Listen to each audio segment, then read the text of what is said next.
I don't like words that hide the truth. I don't like words that conceal reality. I don't like euphemisms or euphemistic language. And American English is loaded with euphemisms because Americans have a lot of trouble dealing with reality. Americans have trouble facing the truth. So they invent a kind of a soft language to protect themselves from it. And it gets worse with every generation. For some reason, it just keeps getting worse. I'll give you an example of that. There's a condition in combat. Most people know about it. It's when a fighting person's nervous system has been stressed to its absolute peak and maximum, can't take any more input. The nervous system has either snapped or is about to snap. In the First World War, that condition was called shell shock. Simple, honest, direct language. 2 syllables. Shell shock. Almost sounds like the guns themselves. That was 70 years ago. Then a whole generation went by, and the Second World War came along, and the very same combat condition was called battle fatigue. 4 syllables now. Takes a little longer to say. Doesn't seem to hurt as much. Fatigue is a nicer word than shock. Shell shock. Battle fatigue. Then we had the war in Korea, 1950. Madison Avenue was riding high by that time, and the very same combat condition was called operational exhaustion. Hey, we're up to 8 syllables now. And the humanity has been squeezed completely out of the phrase. It's totally sterile now. Operational exhaustion. Sounds like something that might happen to your car. Then, of course, came the war in Vietnam, which has only been over for about 16 or 17 years. And thanks to the lies and deceit surrounding that war, I guess it's no surprise that the very same condition was called post-traumatic stress disorder. Still 8 syllables, but we've added a hyphen.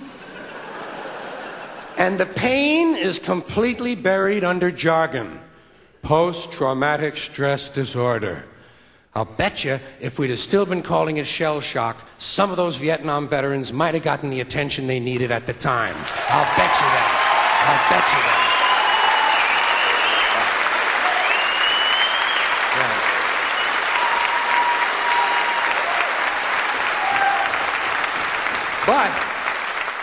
But it didn't happen. And one of the reasons is because we were using that soft language, that language that takes the life out of life. And it is a function of time. It does keep getting worse. Give you another example. Sometime during my life, toilet paper became bathroom tissue. I wasn't notified of this. No one asked me if I agreed with it. It just happened. Toilet paper became bathroom tissue. Sneakers became running shoes.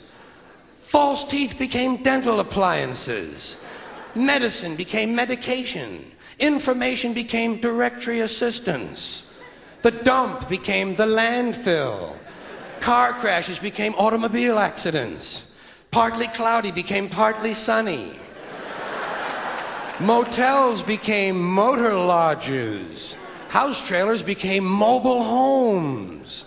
Used cars became previously owned transportation. Room service became guest room dining. And constipation became occasional irregularity. When I was a little kid, if I got sick, they wanted me to go to the hospital and see the doctor. Now they want me to go to a health maintenance organization or a wellness center to consult a healthcare delivery professional. Poor people used to live in slums. Now the economically disadvantaged occupy substandard housing in the inner cities.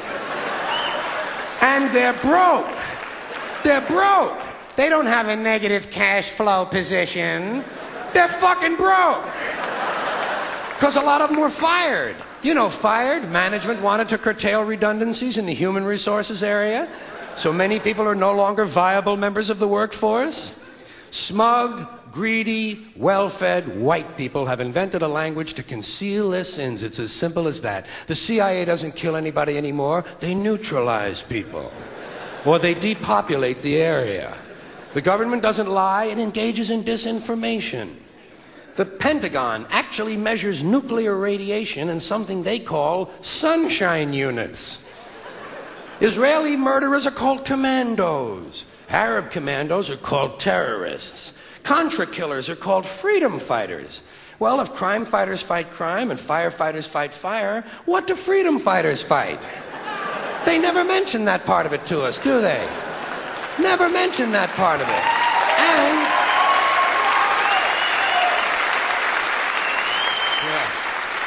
And some of this stuff is just silly. We all know that. Like on the airlines, they say they want a pre-board. Well, what the hell is pre-board? What does that mean? To get on before you get on? They say they're going to pre-board those passengers in need of special assistance. Cripples!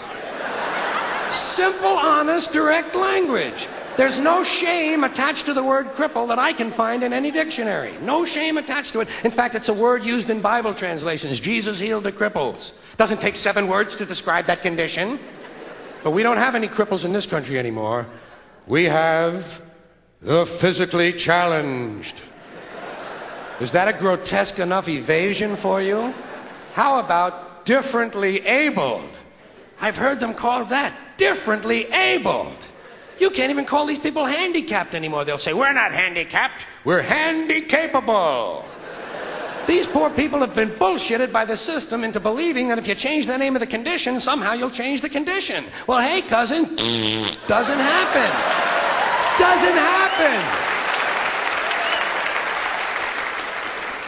We have no more deaf people in this country, hearing impaired. No one's blind anymore, partially sighted or visually impaired. We have no more stupid people. Everybody has a learning disorder. Or he's minimally exceptional. How would you like to be told that about your child? He's minimally exceptional. Oh, thank God for that.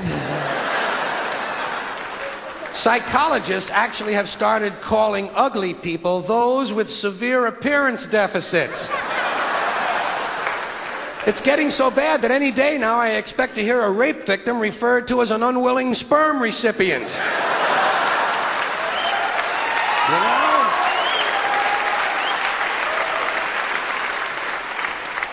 And we have no more old people in this country. No more old people. We shipped them all away, and we brought in these senior citizens.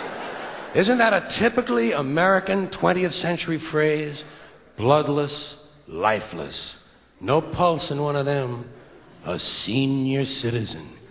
But I've accepted that one. I've come to terms with it. I know it's here to stay. We'll never get rid of it. That's what they're going to be called, so I'll relax on that. But the one I do resist, the one I keep resisting, is when they look at an old guy and they'll say, look at him, Dan. He's 90 years young. Imagine the fear of aging that reveals. To not even be able to use the word old to describe someone. To have to use an antonym. And fear of aging is natural, it's universal, isn't it? We all have that. No one wants to get old, no one wants to die, but we do. So we bullshit ourselves. I started bullshitting myself when I got to my 40s. As soon as I was in my 40s, I'd look in the mirror and I'd say, well, I guess I'm getting older. Older sounds a little better than old, doesn't it? Sounds like it might even last a little longer. Bullshit, I'm getting old. And it's okay, because thanks to our fear of death in this country, I won't have to die. I'll pass away.